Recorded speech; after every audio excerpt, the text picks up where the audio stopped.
Let's bring you sports here on the AM show with me, Muftau Nabila Abdullah. The Black Stars continued preparations for the African Cup of Nations 2025 qualifier against Angola at the Bayara Sports Stadium on Tuesday evening. 22 players trained at the stadium getting ready for that important opening game against Angola, which will be happening tomorrow.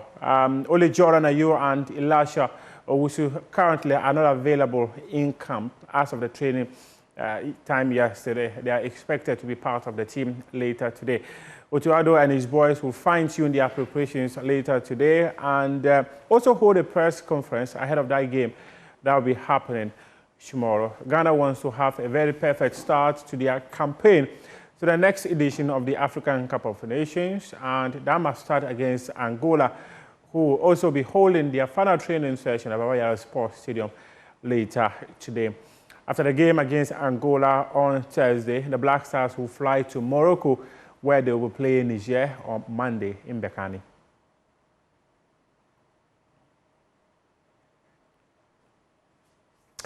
Let's stay on the Black Stars and what it has to do with sporting facilities. Well, captain of the senior national team, Thomas Partey, had complained about the bad nature of the pitch. A member of the NPP communications team or a community manifesto team that worked on their sports angle for this year's presidential and parliamentary elections, Akosha Menu, says that they've invested so much in sporting infrastructure and they will continue if they are given power to lead the country in the next 4 years. The thinking has always been that the average Ghanaian would want Ghana to have a very competitive Premier League. Sadly, it hasn't been like that over time. And we look at the issue more of a human resource matter than structures. Now, consider yourself, myself or my sister Akosia. If we work at a place where our salaries are not coming in regularly, or we are in a workplace where in some Premier League clubs, salaries are not coming in at all.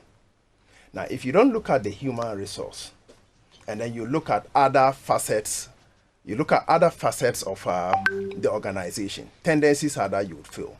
So our pledge to Ghanaians is that we are going to prioritize the Premier League, especially its players. How are we going to do that? We are going to give them a monthly allowance to augment the salaries that they may be getting from their clubs. Why have we decided to do this? In the very instance that players are not paid regularly, tendencies are that they will use a lot of play time doing other things. So we are saying, okay, you can trust government always to give you what? Your monthly allowances. That will stay whilst you wait for the main salary that would come from your employer. Now remember also that there has been a mass rate of exodus of footballers in Ghana, most of them playing in areas like Togo, Kosovo, and Tanzania. Why that exodus, the player flight? It is because the playing conditions at home are not very good. So we have thought through and we are saying that we are making a commitment because this is a stimulus package that we want to push into the sporting sector. If there's a plan to promote sports, is evidence with infrastructure, is evidence with growth, is evidence with opportunities that come into the country as far as sports is concerned.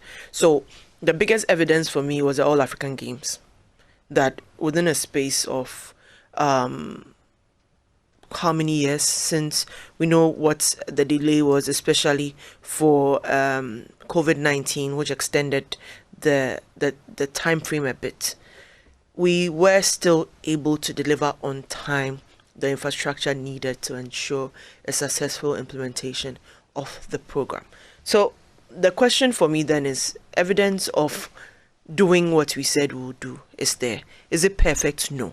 But he who promises and delivers at least a percentage of should be given the money to continue. And when you said, when you mentioned theirs, I was just making a quick calculation. As far as emergency refurbishment is concerned, that's already been done.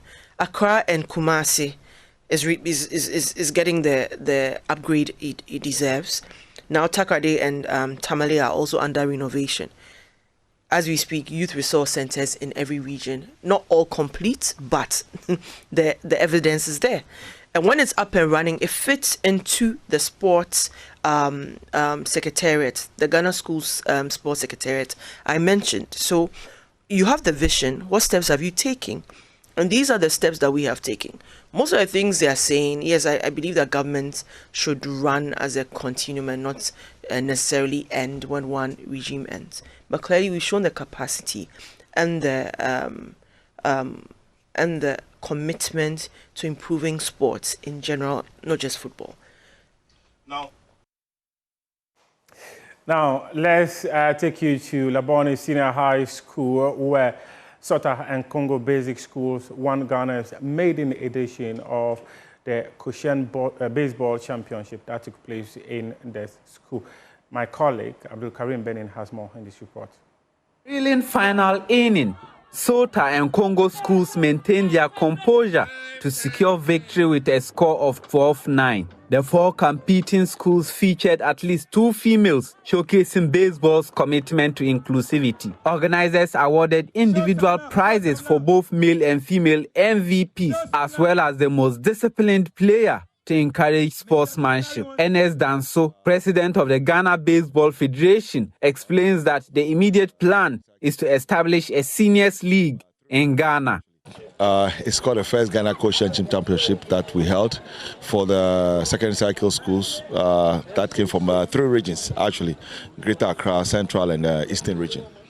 So it is a partnership between JBSF and then JAPS, and then the support of JICA and the Keio University from Japan that organized this first championship. It is a championship that is going to continue. It's going to be an annual championship. So this is the first of its kind that we did for these 2 days. So it is something that we want to take serious, and then we prepare towards it. So we are planning to come up with a league for the seniors in Ghana for baseball. So that is something that is going to come up very soon. But before then, we'll be playing a couple of games. Togo is going to come on the 7th. We'll play a game with Togo, and then we'll see how we play some regional games before the year ends. The 2-day event wrapped up with a friendly game between Ghana's Rising Stars and Japan's Keio University, which Japan won 19-7. 14-year-old pitcher Maxwell was a promising addition to the Ghanaian squad, highlighting a bright future for baseball in Ghana. Shinya Tomonari is the president of the Japan Africa Baseball Foundation. Yeah, I'm very happy because this Cushion tournament program is planned in 2011. So after 13 years, then it come true. So I'm very happy. Well, many players played with very much sportsmanship. That is what we want to do. It is called the Space Scholarship. It's the nurture young people through sportsmanship, so we call it base scholarship. Base scholarship is now spread out in local area. That's what I found this time. Ouch!